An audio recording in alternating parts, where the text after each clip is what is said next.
अस्सलाम वालेकुम।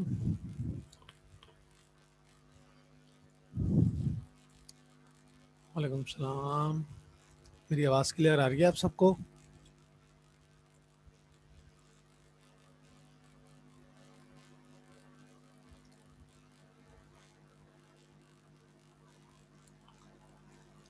Good.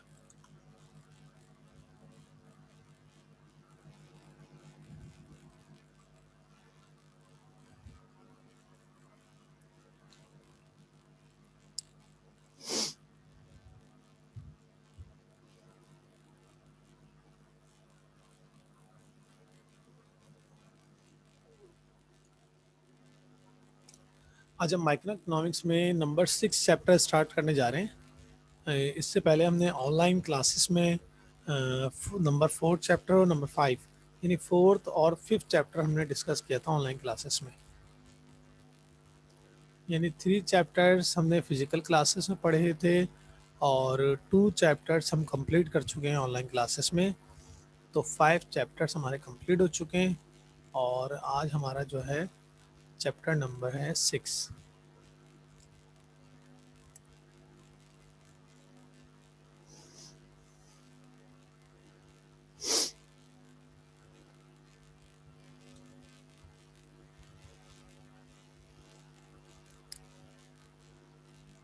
Forms of market and price determination, ये इस चैप्टर का नेम है।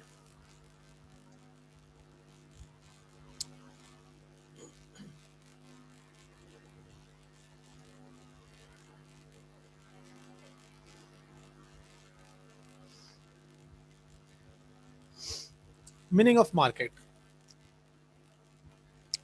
इन general the word market refer to a place or an area where buyers and sellers generally meet so as to buy and sell a particular commodity। Normally जब हम बात करते हैं मार्केट की तो हमारे जहन में मार्केट एक ऐसा एरिया सा हमारे जहन में आता है, एक ऐसी जगह जहां पर सेलर और बायर आपस में मिलते हैं और अपनी गुड्स एंड सर्विसेज को एक्सचेंज कर रहे होते हैं।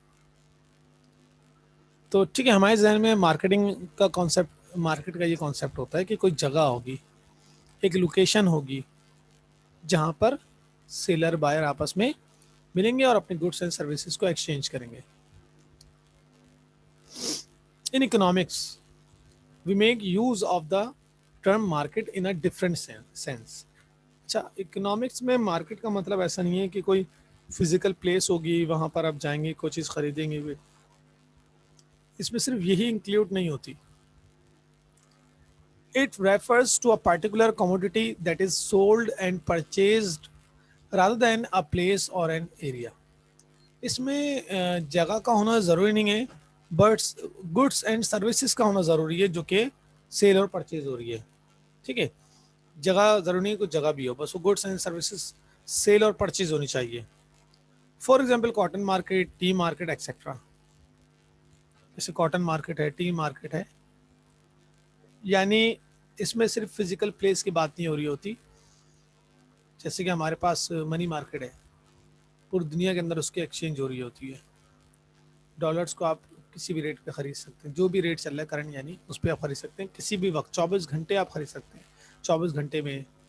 ठीक है, तो any effective arrangement for bringing buyers and seller into contact with one another is defined the market in economics.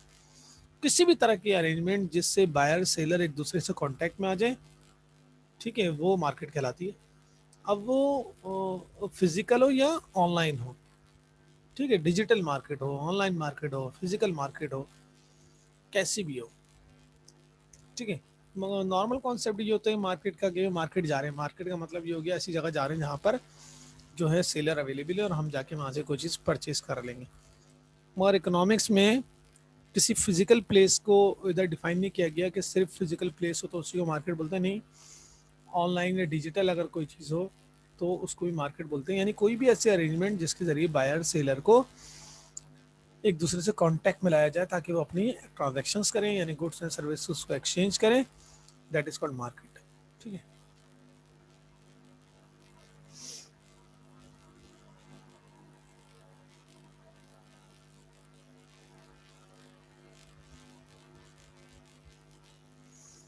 Essentials of a market, the essential of a market are the following. ये following जो essentials हैं, points हैं, ज़रूरी हैं marketing के, market के लिए। ठीक है, मार्केट पढ़े, मार्केटिंग नहीं पढ़े भी, ठीक है, मार्केट की बात हो रही है। Market doesn't confine to a particular place, but the whole area where in buyers and sellers of a commodity are spread over। यानी मार्केट का मतलब ये नहीं है कि कोई पार्टिकुलर प्लेस हो, हम बात कर रहे होते हैं वो तमाम एरिया, होल एरिया, जहाँ पर बायर और सेलर जो हैं वो अपने कमोडिटी को जो है एक्सचेंज कर सके। यानी सेलर जो है अपनी कमोडिटी को सेल कर सके, बायर परचेज कर सके, यानी ट्रांजैक्शन हो जाए वहाँ पे। ठीक है, तो मार्केट जो है किसी पार्टिकुलर एरिया का नाम नहीं। First, second, there must be buyer and seller and for that physical presence is not necessary. Buyer seller का होना जरूरी है, उनकी प्रेजेंस का होना जरूरी नहीं है। वो कहीं पर भी हो, वो जैसे कि ऑनलाइन है तो उसमें प्रेजेंस तो नहीं है, बाज़ाहिर मौजूद तो नहीं है वो, तो फिजिकल प्रेजेंस नहीं है उनकी। बायर सेलर का होना जरूरी है। In modern days we sell goods through website और इलेक्ट्रॉनिक, यानी हम जो हैं वेबसाइट के ज़रिए यानी सोशल मीडिया के ज़रिए हम जो हैं आज गुड्स एंड सर्विसेज को एक्सचेंज कर रहे हैं। शॉपिंग मार्केट्स और थ्रू टेलीफोनिक मीडिया, ये टेलीफोन पे अगर कोई इससे इंटरनेट आने से पहले टेलीफोन पे ही मार्केट मार्केट होती थी कि आपको इतने गुड्स एंड सर्विसेज या इतने गुड्स परचेज करनी है, आपने ऑर्डर दे दिया कॉल पे, उसे रेडी कर दिया, उसने भेज दिए, यहाँ से आपने पेमेंट भिजवा दी। तो बायर सेलर के फिजिकल प्रेजेंस होना ज़रूरी नहीं है, क्योंकि आजकल जो है अगर मॉडर्न एज की बात करें तो मॉडर्न डेज में ऑनलाइन जो चल रहा है, ऑनलाइन में कहाँ होते हैं बायर सेलर, इधर आपने ऑर्डर दिया, वहाँ से आपके पास आ गई वो चीज़, डिलीवर हो गई। There must be a commodity which is bought and sell and sold. एक कमोडिटी होनी चाहिए जो खरीदी और बेची जा रही है, यानी कोई गुड्स होनी चाहिए। जब बायर सेलर होना चाहिए, जब कोई पर्टिकुलर एरिया का होना ज़रूरी नहीं है। तो थर्ड क्या है कि कमोडिटी होनी चाहिए, होगी तो वो एक्सचेंज होगी ना, ट्रांजेक्शन ही उसकी भी होगी कि कोई कमोडिटी है, चाहे वो सर्विसेज हैं चाहे वो गुड्स हों, कोई चीज़ होनी चाहिए जो एक्सचेंज की जाए। There should be free interaction between buyer and seller so that only one price is agreed upon for the commodity. आपस में उनको जो तबादला होना चाहिए बिल्कुल आज़ाद होना चाहिए, फ्री होना चाहिए, ताकि बायर और सेलर जो हैं वो किसी प्राइस पर एग्री होकर वो चीज़ ख़रीद लें। यानी बायर जो है वो चीज़ ख़रीद ले किसी भी प्राइस पर, बार्गेनिंग करे और बार्गेनिंग करने के बाद वो चीज़ परचेस कर ले वो। तो दोनों फ्री होने चाहिए, आपस के मामलात में आज़ाद होने चाहिए, कोई रुकावट नहीं हो, यानी उनके आपस में ट्रांजेक्शन्स के वक्त कोई रुकावट नहीं होनी चाहिए, कोई बैरियर ना हो यानी। ठीक है, ठीक है। एसेंशियल मार्केट यानी मार्केट एक जो है किसी पार्टिकुलर प्लेस को नहीं बोलते, जहाँ पर सेलर बायर मिल जाए वो मार्केट है, हर जगह फैली हुई है। सेलर बायर की फिजिकल प्रेजेंस होना ज़रूरी नहीं है, वो ऑनलाइन भी कोई चीज़ खरीद सकते हैं। किसी कमोडिटी का होना ज़रूरी है, जो चीज़ खरीदी जाएगी वो चीज़ होना ज़रूरी है। आपस में उनका जो तबादला है या राब्ता है, कॉन्टैक्ट फ्री होना चाहिए, कोई बैरियर नहीं होना चाहिए। ये तो एसेंशियल ऑफ मार्केट। ठीक है, next, forms of market. Economist have classified market on the basis of, मईशत दान जो हैं, इकोनॉमिस्ट जो हैं, उन्होंने मार्केट को क्लासिफाइड किया है किस फॉर्म में, इस फॉर्म में क्लासिफाइड किया, ऑन किस बेसिस पे क्लासिफाइड किया। फर्स्ट, तकरीबन वही है जो भी हमने पीछे कुछ पॉइंट डिस्कस किए। Number of buyer and seller of the commodity, यानी नंबर ऑफ बायर और सेलर होने चाहिए कमोडिटी में। मार्केट बेस करती है जिसमें बायर और सेलर होने चाहिए। जब बायर और सेलर ही नहीं है तो वो मार्केट का आएगी, फिर तो मार्केट ही नहीं है। फिर बायर सेलर का होना जरूरी है, number of buyer seller. The nature of the commodity produce by the sellers, कोई कमोडिटी होनी चाहिए जो कि प्रोड्यूस कर रहा है सेलर की जानिब से, वो प्रोड्यूस हो रही है वो। Degree of the freedom in the movement of goods and factors, goods और फैक्टर को मूव करने में फ्रीडम होनी चाहिए, आज़ादी होनी चाहिए, कहीं पे भी कोई भी चीज़ लेके जाओ और जाके बेच दो, आप सेल कर।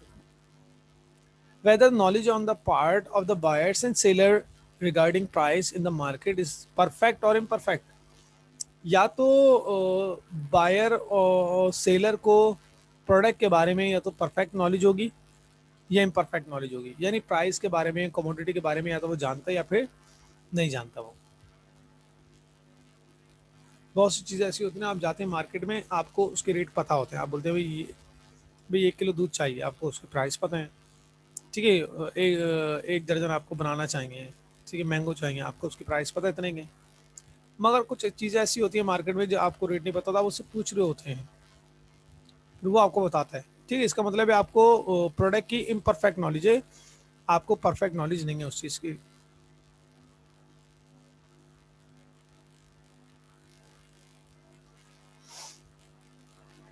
On the basis of these criteria, economists have distinguished between 3 basic form of the market.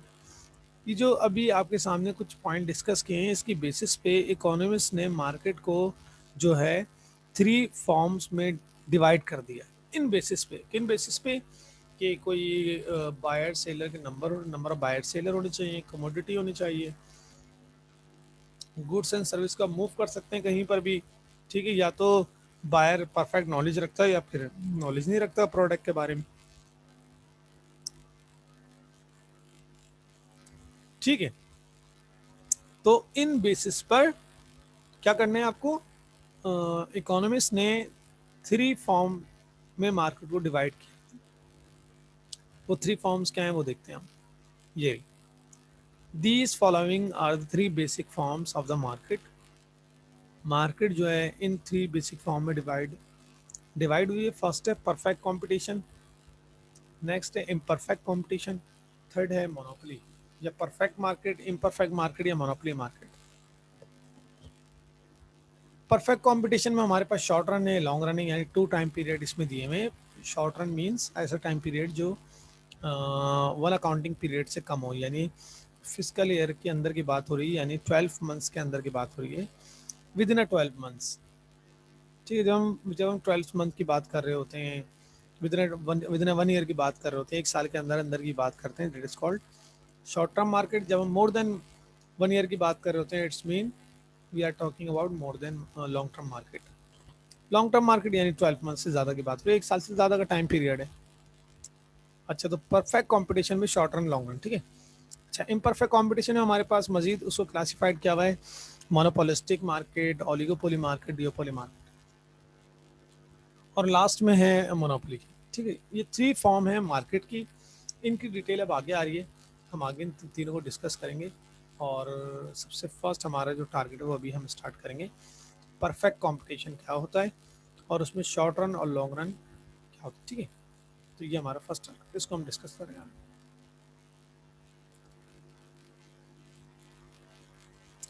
Perfect competition, the situation prevailing in the market when there is a large number of buyer and sellers.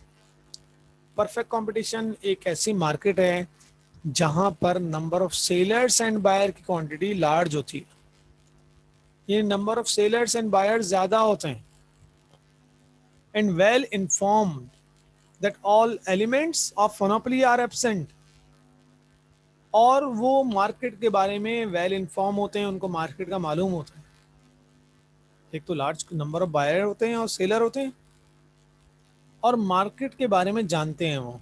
Perfect competition एक ऐसी market जहां पर number of seller and buyer ज़्यादा होते हैं और market के बारे में ज़्यादा अच्छी तरह जानते हैं वो, और उसमें मोनोपोली आर एब्सेंट। मोनोपोली नहीं होती, मोनोपोली मीन्स 1 पर्सन। जब मार्केट में वन प्रोड्यूसर हो, when one producer exist in the market, that is called monopoly. Monopoly means एक बंदे के हाथ में सब, जिसको बोलते हैं इजारादारी, ये मेरी, सब पावर एक बंदे के हाथ में है।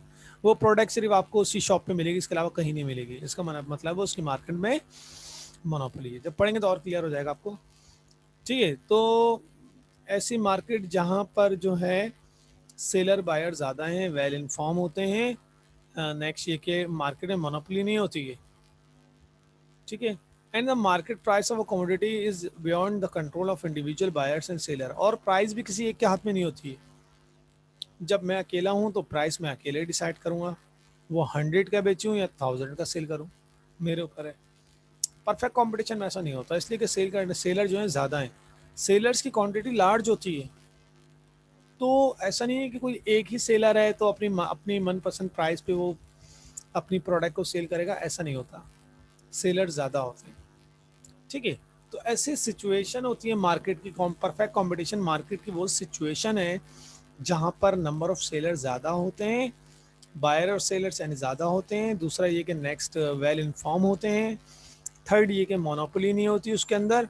और फोर्थ ये कि बायर और सेलर जो हैं वो price of commodities beyond the control of buyer and seller. हाँ, सेलर या बायर के हाथ में वो कंट्रोल नहीं होता प्राइस का कि वो डिसाइड करेंगे, नहीं, मार्केट खुद डिसाइड करती है फिर, ठीक। फीचर्स ऑफ परफेक्ट कंपटीशन, वही पॉइंट जो भी हमने अभी डिस्कस किए वो इधर दोबारा रिपीट होंगे। The important features of this type of market are summarized as follows. First is large number of say buyers and sellers. Perfect competition market का फर्स्ट पॉइंट यानी फर्स्ट फीचर क्या है, जैसे कि अभी डिस्कस किया था, large number of buyer and seller. Buyers and sellers ज्यादा होने चाहिए, ठीक है। अच्छा, the number of buyers and sellers is so large that no individual buyer or sellers can influence the market price and output by his independent action. The reason for this is that every buyer and seller purchase or sell a very significant amount of the total output. यानी number of buyer और seller इतने ज्यादा large होते हैं कि market पे उनका influence नहीं होता। यानी किस तरह का इन्फ्लुएंस कि मार्केट की प्राइस को चेंज कर दें, ऐसा नहीं हो सकता, ठीक है। ना ही मार्केट की प्राइस को चेंज कर सकते हैं, ना ही सप्लाई एंड डिमांड को चेंज कर सकते हैं वो। कोई एक सेलर अगर चाहे मार्केट के अंदर ये प्राइस हो तो पॉसिबल नहीं है, ठीक है। जैसे कि अब अगर हम बात कर लें, मार्केट के अंदर बहुत सारी आपको प्रोडक्ट ऐसी मिल जाएंगी, बल्कि ज़्यादातर मिलेंगे जो कि हर शॉप पर आपको हैं। शुगर की बात कर लें आप, अगर हम मेन इंडस्ट्रियलिस्ट की तरफ नहीं जाएं, शुगर आपको हर शॉप पे मिल जाएगी। यानी large number of seller and buyer हैं, जहाँ जाएंगे उस शॉप पे, जनरल स्टोर पे आपको शुगर मिल जाएगी, ठीक है। इस तरह आटा भी आपको हर जगह मिल जाएगा, इस तरह दूध की दुकानें, आपको मिल्क भी हर जगह मिल जाएगा। तो ऐसा नहीं है कि आप बोलें कि पूरी एरिया के अंदर जो है ये एक ही सेलर है तो लिहाजा अपनी जो भी इसकी प्राइस होंगी वो ये डिसाइड करेगा, नहीं, ऐसा नहीं है। हम बात करें परफेक्ट कंपटीशन की, तो परफेक्ट कंपटीशन में सेलर जो है वो लार्ज होते हैं। जब ज़्यादा होते हैं तो कोई एक मार्केट को चेंज नहीं कर सकता, ठीक है। फर्स्ट पॉइंट तो ये हो गया आपका, large number of buyer and seller.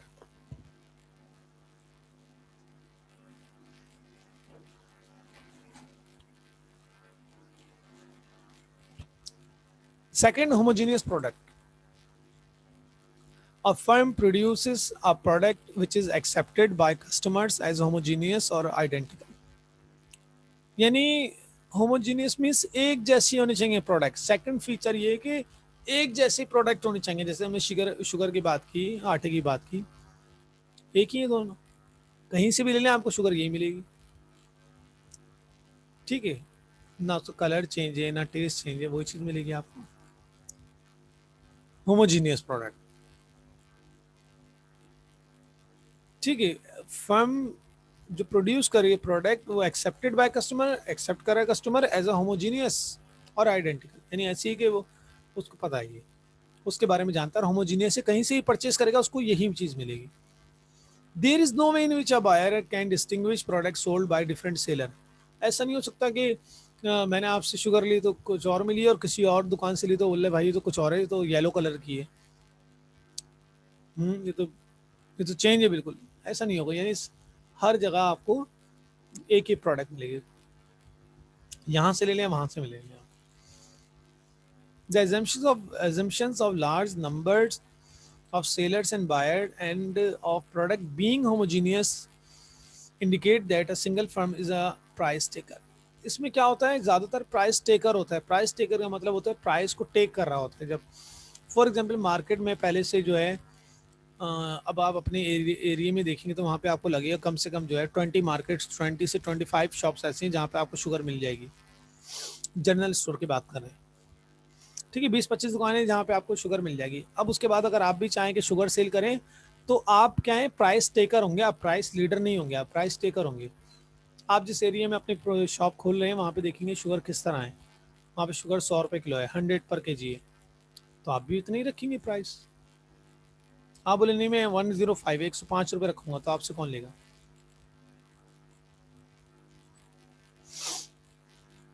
ठीक है। तो the assumption of large number of seller and buyers and product being homogeneous indicate that a single firm is a price taker. Price taker होगी, अगर आप मार्केट में आओगे तो price taker होगे। अच्छा, फर्म की बात करें तो हमने शॉप की बात कर ली। फर्म की बात करें, पहले से जो है शुगर मिल्स लगी हुई हैं, आपने भी जाके शुगर मिल लगा ली, तो भी आप प्राइस टेकर ही होगे। जो प्राइस चल रही है मार्केट में उसको आप उसी रेट पर आप मार्केट में निकालोगे जो बाकी फर्म्स मार्केट में अपनी प्रोडक्ट लेकर आ रही हैं। ठीक है। तो परफेक्ट कंपटीशन की फर्स्ट फीचर ये थी कि large number of seller and buyers होते हैं। हाँ भी होते हैं, हमने देख लिया। शुगर की बात करें, फ्लोर की बात करें, मिल्क की बात करें, भरी पड़ी शॉप्स। सेकंड, होमोजीनियस प्रोडक्ट होती है, कहीं से भी ले लें आपको एक जैसे मिलेगी, चेंज नहीं मिलेगी। ठीक है। नंबर थर्ड देखते हैं, free entry and exit of the firms. Every firm is free to join and और लीव द इंडस्ट्री। अगर आप भी चाहें कि मार्केट में एंटर हो जाएं या मार्केट से एग्जिट हो जाएं तो आप फ्री हैं। यानी आप चाहते हैं कि मैं भी एक शॉप खोल के बैठ जाऊं, तो खोल लें आप। मैं भी एक इंडस्ट्री या फर्म लगा लूं, एक कारखाना लगा लूं एक, तो आप भी लगा लें, कोई मसला नहीं है। मार्केट में है, अगर आप मार्केट को लीव करना चाह रहे हैं, एग्जिट करना चाह रहे हैं, तो मार्केट से बाहर आ जाए, कोई भी मसला नहीं है इसमें। फ्री एंट्री और एग्जिट ये आपके ऊपर डिपेंड करता है, आप मार्केट में बैठना चाहते हैं, निकलना चाहते हैं। If the industry is making profit, new firms can enter the market to share this profit. Similarly, if the industry suffered losses, the individual firms can quit the market. अगर मार्केट को profit हो रहा है, आपको लग रहा है कि बहुत प्रॉफिटेबल मार्केट है, आपने भी एक शॉप खोली, आपने भी एक फर्म लगा दी और आप भी प्रोडक्शन कर रहे हैं, कोई मसला नहीं है। अगर आपको लगता है कि इंडस्ट्री लॉस हो रहा है इंडस्ट्री को, तो आप मार्केट से क्विट कर गए, निकल गए मार्केट से आप। यानी फ्री एंट्री और एग्जिट है मार्केट के अंदर। Number 4, no government regulation. There is no government interference in the market in the form of taxes, subsidies, rationing of essential goods. Market government की रेगुलेशन नहीं होती है। ऐसी मार्केट में गवर्नमेंट की रेगुलेशन नहीं होती है, यानी यहाँ पे टैक्सेस, सब्सिडीज, रेशनिंग। अच्छा, एक चीज़ ये पॉइंट ध्यान में रखें, ये हम प्योर कंपटीशन वाले पॉइंट्स पढ़ें, इसमें ये पॉइंट आपको मार्केट में नहीं मिलेगा। ये प्योर कंपटीशन होगी कि गवर्नमेंट इंटरफियर नहीं करे। नहीं, गवर्नमेंट टैक्स लगाती है, सब्सिडीज भी लगाती है।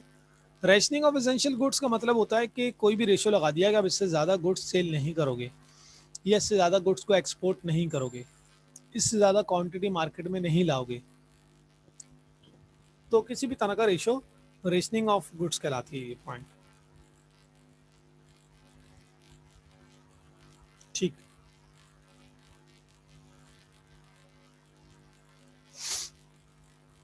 No government regulation.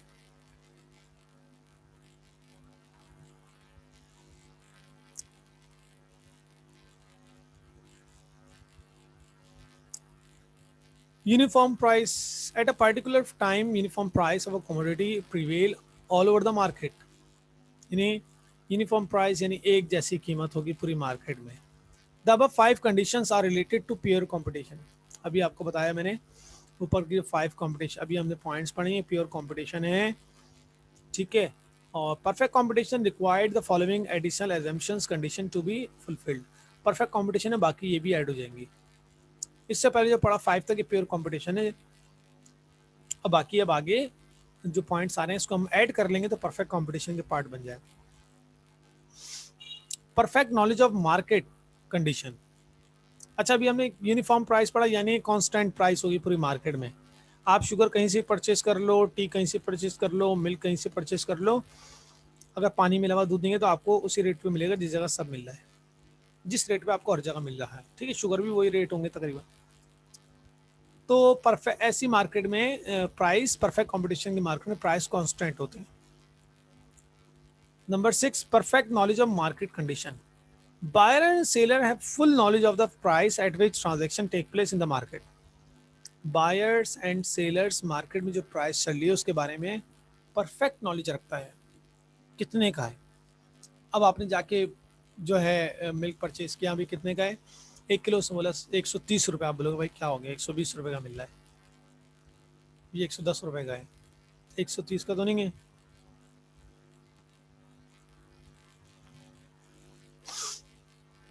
ठीक है, तो perfect knowledge of market condition. Buyer और सेलर के पास मार्केट से रिलेटेड प्राइस की फुल नॉलेज होगी, परफेक्ट नॉलेज होगी कि मार्केट में प्राइस क्या चल रही है। Number 7, perfect mobility of the factors. Factors of production can freely move from one firm to another in the industry. Industry में अगर एक फर्म अपने फैक्टर्स ऑफ प्रोडक्शन को मूव करना चाहती है तो कर ले, कोई मसला नहीं है। यानी फैक्टर्स ऑफ प्रोडक्शन को मूव कर सकते हैं आप, कहीं पे भी जा सकते हैं, एक इंडस्ट्री से दूसरी इंडस्ट्री, सॉरी, एक फर्म से दूसरी फर्म में आप मूव कर सकते हैं। They can also move from one job to another, एक जॉब से दूसरी जॉब में मूव कर सकते हैं। अगर आप एक जॉब कर रहे हैं, आप चाहते हैं दूसरी जॉब में चले जाएं, स्विच कर जाएं तो कर जाएं, कोई मसला नहीं। And in this way there is a scope for learning new skills. हाँ, इससे ये होगा कि न्यू स्किल्स आपको सीखने को मिलेंगे। बिल्कुल बिल्कुल इसी तरह जब हम कहीं जॉब स्टार्ट करते हैं, तरीका भी जॉब का यही होता है कि आपने जॉब की, आपने एक्सपीरियंस ले लिया, जब आप यहाँ पे लगे फर्स्ट टाइम तो आपको पता है यहाँ पर जो है, जहाँ पर आपकी नई जॉब लगी थी उधर आपको बहुत ज़्यादा अमाउंट अभी नहीं मिलेगी, इसलिए कि उनको पता है अभी नया बच्चा है और अब इसने काम सीखना शुरू किया है। अगर आपको लगता है कि आपको वहाँ पे थोड़ी सी एक्सपर्टीज आपके पास आ गई है तो अब आप क्या करेंगे, वहाँ से स्विच कर जाएंगे। अब जब दूसरी कंपनी में जाएंगे तो वहाँ पे आप ये बोलेंगे मेरे पास जो इतना एक्सपीरियंस है मैं ये काम कर सकता हूँ। जॉब डिस्क्रिप्शन अपनी सीवी में आप मेंशन कर दें कि मैंने जो है ये काम करना जानता हूँ, तो सामने वाले को लगेगा कि हाँ एक्सपीरियंस होल्डर है। उसके बाद आपको उससे ज़्यादा अमाउंट पे एक तो आपको पैकेज अच्छा मिल जाएगा, उससे बेहतर मिलेगा, यानी दूसरा वहाँ पे न्यू स्किल्स आपको सीखने को मिलेंगे। इसलिए कि तमाम फर्म्स एक जैसी तो नहीं होती, तमाम कंपनीज एक जैसी तो नहीं होती, उधर हर चीज़ में आपको, यानी हर जगह आपको सीखने का मौका मिलता है। इस तरह स्विच करने से ये होता है कि आपको लर्निंग होती रहती है। अगर गवर्नमेंट एम्प्लॉयज़ की बात करें तो उनको ये होता है कि एक सीट पर बैठते हैं, 30 साल में एक ही सीट से रिटायर हो जाते हैं। दूसरा, काम का बर्डन आपको पता है वहाँ पे लोड क्या होता है, तो उनकी लर्निंग स्किल्स इतनी ज़्यादा नहीं होती है। ठीक है, तो perfect mobility of the factors. और अगर प्राइवेट सेक्टर की बात करें तो यहाँ पे तो आपको इतना इतना ज़्यादा आपको समझें पॉलिश कर देते हैं वो, यानी काम का इतना प्रेशर होता है कि उस प्रेशर में आप काम करना सीख जाते हैं कि जब प्रेशर हो तो उसमें कैसे काम करना है। इसके अलावा जो है जब आप स्विच करते हैं तो हर जगह का इन्वायरमेंट चेंज है वहाँ पे। अगर अकाउंट्स में है तो अकाउंट्स में डिफरेंस है, यानी डिफरेंट अकाउंट है, वहाँ का नेचर ऑफ अकाउंट डिफरेंट है। वहाँ पे जो है इससे पहले आप जो है मैनुअल कर रहे थे, फिर वहाँ पे कंप्यूटराइज हो गया, वहाँ पे अलग सॉफ्टवेयर, दूसरी जगह अलग सॉफ्टवेयर, नेचर ऑफ अकाउंट्स अलग है, हेड ऑफ अकाउंट्स अलग है, यानी बिल्कुल चेंज हो जाता है। तो उससे ये होगा कि लर्निंग बहुत ज़्यादा हो जाती है। तो उसमें भी ये बताया बताया जा रहा है कि परफेक्ट कंपटीशन के अंदर आप जो है फैक्टर्स ऑफ प्रोडक्शन को आप मूव कर सकते हैं इजीली। ठीक है, तो ये हमने जो 7 पॉइंट्स अभी डिस्कस किए थे उसमें क्या था, हम फैक्टर्स ऑफ प्रोडक्शन को हम क्या करते, मूव कर रहे थे। नेक्स्ट, अच्छा वो परफेक्ट कंपटीशन के पॉइंट्स है। ठीक है, first point, first 5 point pure competition था। देखिए प्योर कंपटीशन एक ऐसा कंपटीशन है, मुकम्मल मुकाबला जिसको हम बोलते हैं ना, इसको बोलते हैं मुकम्मल मुकाबला। ठीक है, तो वो मार्केट में एग्जिस्ट नहीं करता। अब बहुत सारे पॉइंट्स मार्केट में नहीं मिलेंगे, जैसे कि गवर्नमेंट की इन्वॉल्वमेंट थी, गवर्नमेंट बहुत ज़्यादा मुदाखलत नहीं करती, सॉरी, सब्सिडीज नहीं लगाती, टैक्सेस नहीं लगाती। तो ये तो नहीं है, अगर आप देखें अभी मार्केट में ऐसा तो नहीं होता। गवर्नमेंट टैक्स लगाती है, सब्सिडीज देती है, ठीक है, रेशनिंग लगाती है कि इतना आपको इम्पोर्ट एक्सपोर्ट करना है, इतनी प्रोडक्शन करनी है, इतनी मार्केट में लेकर आनी है। तो ये सब चीज़ें हैं, यानी प्योर कंपटीशन ऐसा कंपटीशन है जो कि आप अब आपको मार्केट में रियल वर्ल्ड में आपको वो एग्जिस्ट करता हुआ नज़र नहीं आएगा, ठीक है। हाँ, परफेक्ट कंपटीशन का आपको नज़र आ रहा है कि परफेक्ट कंपटीशन इस तरह का है। प्राइस कांस्टेंट होती है, हाँ भाई हाँ है, प्राइस कांस्टेंट है। शुगर की बात कर लें, मोबिलिटी ऑफ फैक्टर और प्रोडक्शन मूव कर सकते हैं, हाँ कर सकते हैं। कहीं पे भी कोई भी चले जाए अपनी शॉप लेके, कुछ भी कर सकता है, कहीं किसी भी जॉब में चले जाए, किसी दूसरी जॉब की तरफ मूव कर सकता है। होमोजीनियस होती है प्रोडक्ट, हाँ भी होमोजीनियस होती है। परफेक्ट नॉलेज होती है कस्टमर की, हाँ कस्टमर जानते हैं प्राइस के बारे में कि भाई इसकी प्राइस कितनी है। Government no interfere, government interfere करती है एग्जिट और एंट्री में गवर्नमेंट मुदाखलत नहीं करती इन मामलात में, कि आप आना चाहें तो आ जाएं, जाना चाहें तो चले जाएं फर्म छोड़ के, मार्केट छोड़ के, कोई मसला नहीं। तो परफेक्ट कंपटीशन आपको नजर आ जाएगा किसी हद तक मार्केट में मौजूद है, ठीक है। तो वो पॉइंट हमने डिस्कस किया। Next, price and output determination under perfect competition. Price और आउटपुट को कैसे डिटरमाइन करते हैं हम अंडर परफेक्ट कंपटीशन के अंदर रहते हुए, देखते हैं जरा। Equilibrium price under perfect competition is determined not by the seller और firm but by the industry, all firms together. यानी जब हम बात कर रहे हैं प्राइस की, तो परफेक्ट कंपटीशन में प्राइस की डिटर्मिनेशन जो है सेलर या फर्म नहीं कर रही होती। एक फर्म या एक सेलर प्राइस को फिक्स नहीं करता कि प्राइस मार्केट में कितनी होनी चाहिए, ना ही ये फर्म बताती है और ना ही ये सेलर बता रहा होता है, बट बाय द इंडस्ट्री, ये इंडस्ट्री फिक्स करती है मार्केट में प्राइस कितनी होनी चाहिए। Industry means all firms together, तमाम फर्म्स एक साथ मिलकर प्राइस को डिसाइड करते हैं कि प्राइस ये होनी चाहिए। The price determined by the industry is accepted by all the firms. जो प्राइस इंडस्ट्री डिफाइन करेगी, इंडस्ट्री बताएगी आपको, वो एक्सेप्ट करेंगे, तमाम फर्म्स वो एक्सेप्ट कर लेंगे, हाँ ये।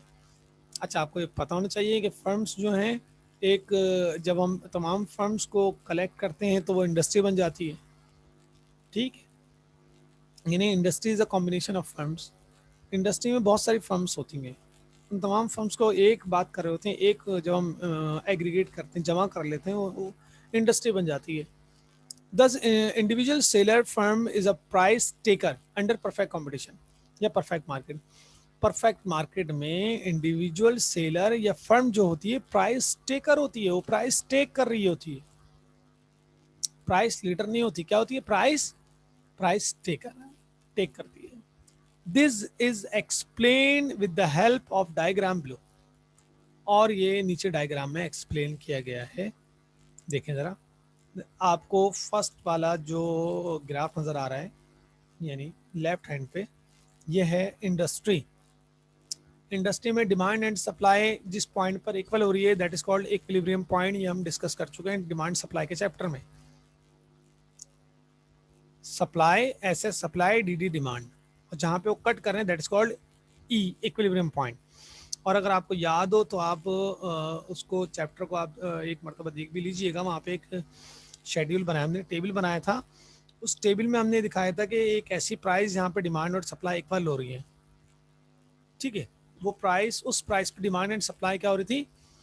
इक्वल हो रही थी। बस वो पॉइंट आपका कौन सा पॉइंट है? वो ये है, ठीक है। और इसी पॉइंट को अगर हम आगे फॉरवर्ड करते हैं तो ये आपके आ गई फर्म। ये कर्व क्या है ये हम आगे पढ़ेंगे, बस अभी समझेंगे अभी ये फर्म का कर्व है। और जो जो प्राइस इंडस्ट्री ने फाइनल किए हैं, यही प्राइस आगे जाएंगे फर्म के पास, और फर्म उसको एक्सेप्ट करेगी। यानी फर्म क्या होगी? प्राइस टेकर होगी। इंडस्ट्री क्या होगी? प्राइस लीडर होगी। ये प्राइस को लीड करेगी, ये बताएगी प्राइस कितनी होनी चाहिए मार्केट में। फर्म क्या होगी? फर्म प्राइस को टेक करेगी, ये टेकर है, प्राइस टेकर है, ठीक है। In the diagram industry D D and S S are the demand and supply curve respectively. The quality equality sorry the equality point of S S and D D is E. ये इसका equilibrium point है, which is the equilibrium point. At this point price OP is determine. OP price को final किया गया है, OP price यानी ये OP price will be accepted by all the firms in the perfect market and sale and any amount of the good at this price. अब यही price firm ने accept कर ली और फर्म अगर कोई अपनी प्रोडक्ट सेल करेगी तो इसी प्राइस पे सेल करेगी जिस प्राइस पे इंडस्ट्री ने इसको फाइनल किया है, यही प्राइस आगे फॉरवर्ड होगी, ठीक है। Hence, average revenue curve faced by an individual firm is horizontal straight line parallel to the x-axis or perfectly inelastic. Average revenue curve यानी AR कर्व जो होगा वो बिल्कुल स्ट्रेट लाइन होगा इसका, ठीक है। और एक्स और वाई का पैरेलल यानी एक्स के साथ होगा, ये नहीं एक्स एक्सिस के बिल्कुल पैरेलल है, ये एक्स एक्सिस है और ये आपका AR का एवरेज रेवेन्यू का कर्व है, ठीक है दोनों। Now the firms task is to determine equilibrium output. फिर फर्म उसको एक क्या करेगी, फर्म का काम ये है कि वो डिटरमाइन करे इक्विलिब्रियम आउटपुट कि उसने कितनी आउटपुट निकालनी है मार्केट के अंदर, ठीक है। तो क्या समझ में आया, मार्केट के अंदर परफेक्ट कंपटीशन में जो प्राइस टेकर होगी वो फर्म होगी और प्राइस लीडर इंडस्ट्री होगी, ठीक है। तो मीटिंग एंड होने में हमारे पास 1 मिनट रह गया है, उससे रिलेटेड जो भी क्वेश्चन आपके जहन में वो मुझे आप चैट पे सेंड कर दें, फिर मैं उसको देख लूँ, ठीक है, जब तक मैं आपकी अटेंडेंस लगा